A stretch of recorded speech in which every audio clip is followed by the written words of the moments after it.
CMB knives. CMB knives. CMB. It's a different brand. I mean, you can get them on White Mountain Knives, okay? And there's been a lot out. Okay, so I'll try and maybe throw some names down here. The Predator and just a bunch of other titanium models and stuff. And I'll give you the link to White Mountain Knives. LTK is your discount code, so you get 10% off and they're not charging tax or shipping.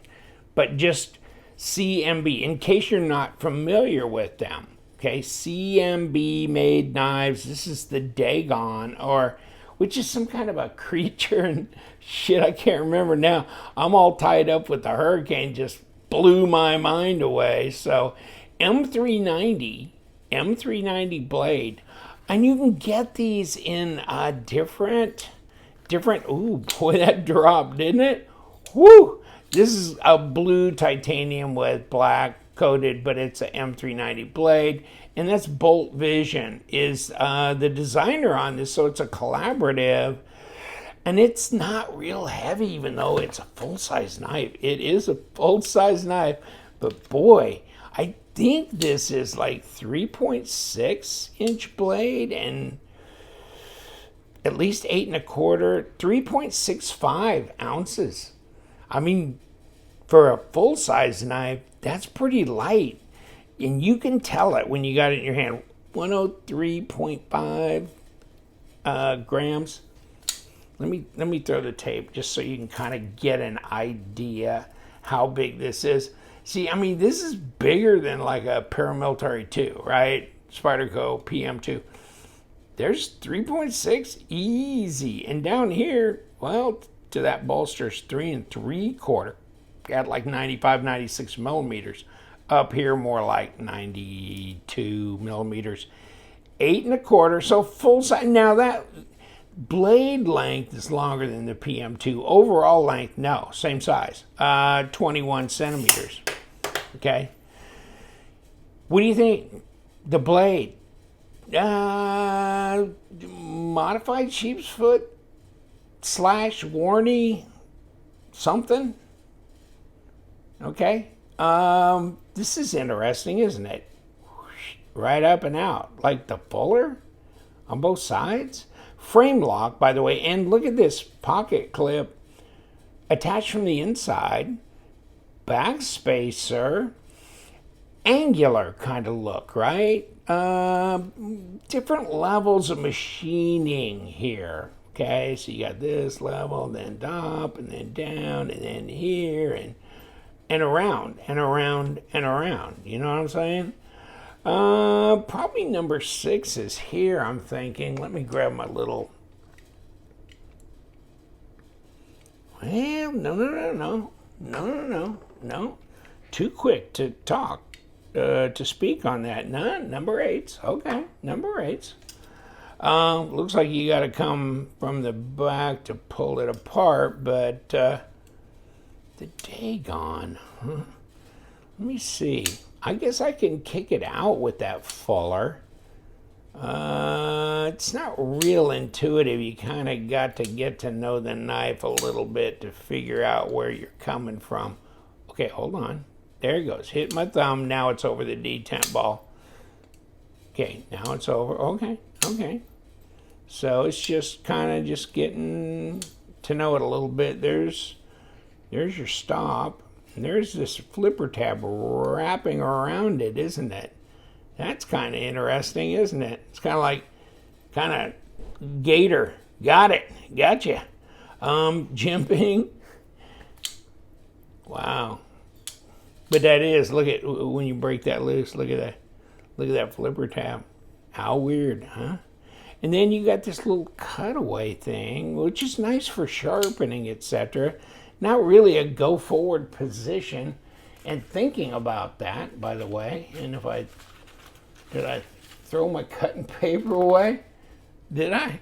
No shit. Okay, hold on. Yeah, here's something. Let me think about this. Actually, let me think about this. Okay. I don't need that big a piece of paper. I don't need that big a piece of paper. Okay, get out of here. Okay. Okay. No, it's pretty much standard factory sharpness, but not, not much more than that. It's where most knives are when they come out. Not scary sharp. 240 smackers, right? Is that what they said? 240. So LTK discount code. LTK is the discount code. 10% off, so 220, which, shit, starting to look like a bargain, isn't it? So many of these knives have been coming out lately. One's OEM'd out of these various manufacturers over there, but I mean, they're 280, 350. And so anytime you get closer to 2 than you get to 3, it's looking pretty good. Flat grind. I wonder, let me see, how fat is this thing? And does it change? And 0.49, that's not much, is it? Let me get down here. Nah, pretty much the same. Okay. And 0.13 at 3.5 millimeters. Is that true? Come here. Let's get it. And I don't know. Let me try it at a different location. Get this at the fattest I can. 3.3 millimeter at 0.13, somewhere in there. Okay, so it's not 3 millimeter. Design flow's nice, blade to handle length is good. You've got this big, long, well, fairly long backspacer. Goes down, and here. So, you can't put much more blade in there than that. Although, that's a lot of blade to overall length, right? Because it's definitely more blade length to overall length than the Spyderco Paramilitary 2 is. So, okay, I mean, that the proportions are good on this. It's light. The ergos are pretty decent because there's really not much going on in here.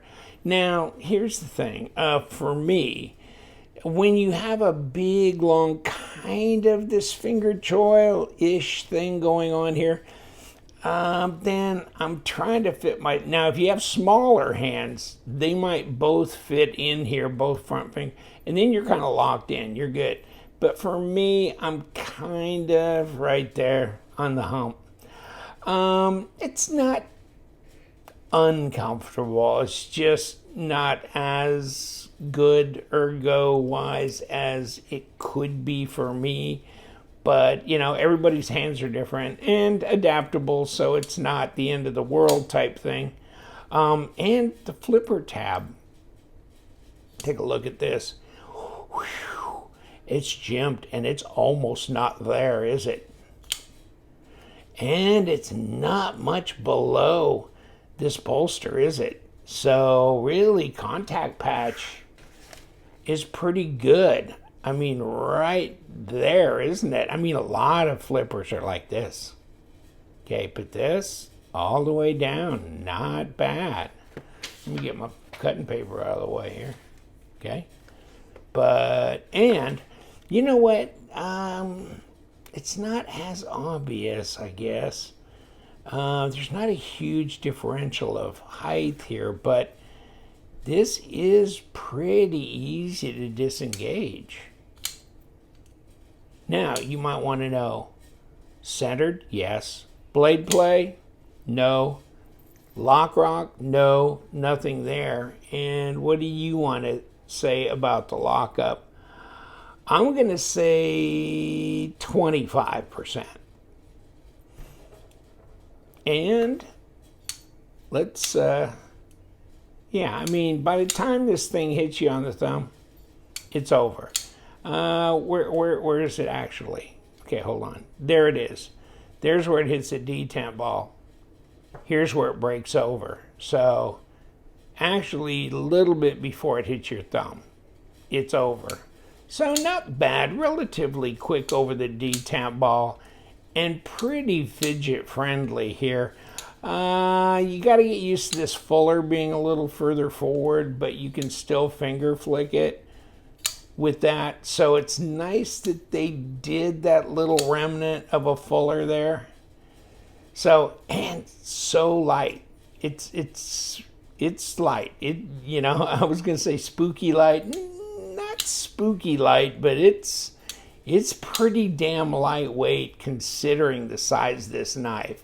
So that's good. And they've done a lot of machine work, this and that.